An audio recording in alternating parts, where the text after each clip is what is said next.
ಈ ವಿಡಿಯೋವನ್ನು ನೋಡುವ ಮುನ್ನ ನೀವು ಇನ್ನೂ ಕೂಡ ನಮ್ಮ ಚಾನೆಲ್ ಅನ್ನು ಸಬ್ಸ್ಕ್ರೈಬ್ ಆಗದಿದ್ದರೆ ಸಬ್ಸ್ಕ್ರೈಬ್ ಆಗಿ ಮತ್ತು ಈ ವಿಡಿಯೋಗೆ ಒಂದು ಲೈಕ್ ಮಾಡಿ. ನಮಸ್ಕಾರ ಗೆಳೆಯರೇ, ನಾನು ರಕ್ಷಿತಾ. ವಿದೇಶದಿಂದ ಬಂದಾಗ ಅವಿನಾಶ್ ಮಾಡಿದ ಗನಂದಾರಿ ಕೆಲಸವನ್ನು ಹೇಳುತ್ತಾ ಇದ್ದೇನೆ. ವಿಡಿಯೋವನ್ನು ಸ್ಕಿಪ್ ಮಾಡದೆ ಸಂಪೂರ್ಣವಾಗಿ ನೋಡಿ. ವಿಷಯಕ್ಕೆ ಬರೋಣ. ನಾನು ಮತ್ತೊಬ್ಬರ ಮನೆಯಲ್ಲಿ ಮುಸುರಿ ಅಡುಗೆ ಮಾಡುತ್ತಾ ಜೀವನ ಕಳೆಯುತ್ತಿದ್ದೇನೆ. ಅವಿನಾಶ್ ವಿದೇಶದಲ್ಲಿ ಕೆಲಸ ಮಾಡುತ್ತಾ ಇದ್ದ. ನಾನು ಹೀಗೆ ಸಿಟಿಯಲ್ಲಿದ್ದ ಅವನ ಮನೆಗೆ ಕೆಲಸಕ್ಕೆ ಹೋಗಿದ್ದೆ. ಅಲ್ಲಿ ತಿಂದು ಉಂಡು ಚೆನ್ನಾಗಿ ಇದ್ದೆ. ಆದ್ರೆ ನನ್ನ ಕರಿಮಣಿ ಮಾಲೀಕ ತೀರಿ ಹೋಗಿ ಅದೆಷ್ಟೋ ವರ್ಷಗಳು ಆಗಿವೆ. ಅವಿನಾಶ್ ಮನೆಯಲ್ಲಿ ಕೆಲಸ ಮಾಡುತ್ತಾ ಎಲ್ಲರೊಂದಿಗೆ ಆತ್ಮೀಯತೆ ಬೆಳೆಸಿಕೊಂಡಿದ್ದೆ. ಹೀಗೆ ಅವಿನಾಶ್ ಜೊತೆಗೆ ಮಾತಾಡುತ್ತಾ ಇರುವಾಗ ಇಷ್ಟು ವರ್ಷ ಬೇಕಾಯ್ತಾ ನಿನ್ನ ಹೆಂಡ್ತಿ ಹೊಟ್ಟೆ ತುಂಬಿಸಲು ಅಂತ ತಮಾಷೆ ಮಾಡುತ್ತಾ ಇದ್ದೆ. ಅವರು ಸುಮ್ಮನೆ ಇರುತ್ತಿದ್ದರು. ಆದ್ರೆ ನಾನು ಮಾತ್ರ ಬೇಕಂತಲೇ ಕಿಟಲೆ ಕೊಡುತ್ತಿದ್ದೆ. ಆದ್ರೆ ಅವರು ಮುಖ ಸಪ್ಪಗೆ ಮಾಡಿಕೊಂಡು ಇರುತ್ತಿದ್ದರು. ಅವಿನಾಶ್ ಅವರ ಮನೆ 2 ಅಂತಸ್ತಿನದು ಇದೆ. ಅವಿನಾಶ್ ತುಂಬಾ ದುಡಿದು ಹಣ ಸಂಪಾದನೆ ಮಾಡಿದ್ದ. ಅವರ ಮನೆಯವರು ಹಳ್ಳಿಯಲ್ಲಿ ಇರುತ್ತಿದ್ದರು. ಹೀಗಾಗಿ ಅವಿನಾಶ್ ಮನೆಯಲ್ಲಿ ಉಳಿದುಕೊಳ್ಳಲು ನನಗೆ ಅವಕಾಶ ಸಿಕ್ಕಿತ್ತು. ಆ ದಿನ ಅವಿನಾಶ್ ವಿದೇಶದಿಂದ ಬಂದಿದ್ದ. ಸ್ವಲ್ಪ ರೆಸ್ಟ್ ಮಾಡಿ ಊಟಕ್ಕೆ ಬಂದಿದ್ದ. ಎಲ್ಲರೂ ಸೇರಿ ಊಟ ಮಾಡಿದೆವು.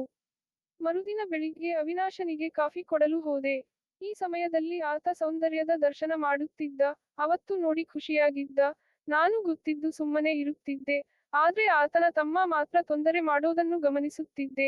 ಇದನ್ನು ಕಂಡು ನಕ್ಕು ಸುಮ್ಮನೆ ಆಗುತ್ತಿದ್ದೆ. ಮನೆಯಲ್ಲಿ ನಾನು ಅಡುಗೆ ಕೆಲಸ ಮಾಡಿಕೊಂಡು ಸಮಯ ಸಿಕ್ಕಾಗ ಟಿವಿ ನೋಡುತ್ತಾ ಇರುತ್ತಿದ್ದೆ. ಅವಿನಾಶ್ ಮಾತ್ರ ಬಹಳ ದಿನಗಳಿಂದ ಉಪವಾಸ ಇದ್ದ. ಯಾಕೆಂದರೆ ಅವನಿಗೆ ಸಣ್ಣ ಮರಿ ಬರುವ ದಾರಿಯಲ್ಲಿದ್ದ. ಹೀಗಾಗಿ ಉಪವಾಸ ಇರಬೇಕಾದ ಪ್ರಸಂಗ ಅವಿನಾಶಗೆ ಇತ್ತು. ಉಪವಾಸದಿಂದ ಅವಿನಾಶ್ ಬೇಸರಗೊಂಡಿದ್ದ. ಹೀಗಾಗಿ ಅವನಿಗೆ ಕಷ್ಟದ ಮಹತ್ವ ತಿಳಿದಿತ್ತು. ಅವಿನಾಶ್ ಯಾವಾಗಲೂ ಮುಖ ಸಪ್ಪೆ ಮಾಡಿಕೊಂಡು ಇರುತ್ತಿದ್ದ. ಟಿವಿಯಲ್ಲಿ ಏನಾದರೂ ಬಂದ್ರೆ ಅಲ್ಲಿಂದ ಎದ್ದು ಹೊರಗಡೆ ಹೋಗುವುದು, ಮೊಬೈಲ್ ನೋಡುವುದು ಮಾಡುತ್ತಿದ್ದ. ಕೆಲವೊಮ್ಮೆ ನನ್ನ ನೋಡುತ್ತಿದ್ದ. ನಾನು ನೋಡಿ ಸುಮ್ಮನೆ ಇರುತ್ತಿದ್ದೆ. ಹೀಗೆ ಬಟ್ಟೆ ತೊಳೆಯುವಾಗ ಕಲೆ ನೋಡಿ ಅವನ ಕಷ್ಟ ನನಗೆ ಗೊತ್ತಾಗಿತ್ತು. ಆದರೆ ಏನು ಮಾಡುವಂತಹ ಪರಿಸ್ಥಿತಿ ಇತ್ತು. ಅದಾಗಲೇ ಒಂದು ದಿನ ನಮ್ಮ ಮನೆಯ ಸಾಕ್ಷಿ, ನಾನು ಅವಿನಾಶ್ ಊಟ ಮುಗಿಸಿ ಮಾತುಕತೆ ಮಾಡಿಕೊಂಡು ಕುಂತಿದ್ದೆವು. ಆಮೇಲೆ ಅವಿನಾಶ್ ರೂಮ್ ಸ್ವಚ್ಛ ಮಾಡಲು ನಾನು ಹೋದೆ. ಆಮೇಲೆ ಅಲ್ಲಿಗೆ ಅವಿನಾಶ್ ಬಂದು ಎಲ್ಲವನ್ನೂ ಗಮನಿಸುತ್ತಿದ್ದ. ಆದ್ರೆ ನಾನು ಗೊತ್ತಿದ್ದು ಸುಮ್ಮನೆ ನನ್ನ ಕೆಲಸ ಮಾಡುತ್ತಿದ್ದೆ. ಆಗ ಅವಿನಾಶ್ ಏಕಾಏಕಿ ನಿಮಗೆ ಸಹಾಯ ಮಾಡುತ್ತೇನೆ ಅಂತ ಬಂದರು. ನಾನು ಹೇ ಬಿಡಿ ಅವಿನಾಶ್ ಏನ ಮಾಡುತ್ತಾ ಇದ್ದೀರಿ? ನಾನು ಇಲ್ವಾ ಅಂದೆ. ಅವನು ನೀವು ಸುಮ್ಮನೆ ಇರಿ, ನಾನು ಸ್ವಚ್ಛ ಹೇಗೆ ಮಾಡೋದು ಅಂತ ಹೇಳಿಕೊಡುತ್ತೇನೆ ಅಂತ ಆ ಕೆಲಸವನ್ನು ಅಲ್ಲಿಯೇ ಮಾಡಿಬಿಟ್ಟ. ಈ ಮೂಲಕ ತನ್ನ ಸಂಕಷ್ಟವನ್ನು ನನ್ನಿಂದ ಪರಿಹಾರ ಮಾಡಿಕೊಂಡ. ಅವನ ಕೆಲಸವನ್ನು ನೋಡಿ ಗಾಬರಿಯಾದೆ. ಅಲ್ಲದೆ ಕಣ್ಣಲ್ಲಿ ನೀರು ಬಂದಿತ್ತು. ಅವನಿಗೆ ಕೆಲಸ ಗೊತ್ತಿತ್ತು. ಹೀಗಾಗಿ ಅಚ್ಚುಕಟ್ಟಾಗಿ ಮಾಡಿ ಮುಗಿಸಿದ್ದ. ಇದಾದ ಮೇಲೆ ಆಗೊಮ್ಮೆ ಈಗೊಮ್ಮೆ ಕೆಲಸ ಮಾಡುತ್ತಾನೆ.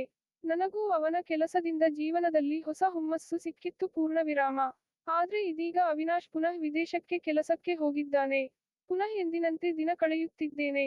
ಸ್ನೇಹಿತರೆ, ನಿಮಗೆ ನನ್ನ ಕತೆ ಇಷ್ಟ ಆದ್ರೆ ವಿಡಿಯೋಗೆ ಲೈಕ್ ಮಾಡಿ, ಚಾನಲ್ ಸಬ್ಸ್ಕ್ರೈಬ್ ಮಾಡಿ. ಧನ್ಯವಾದಗಳು.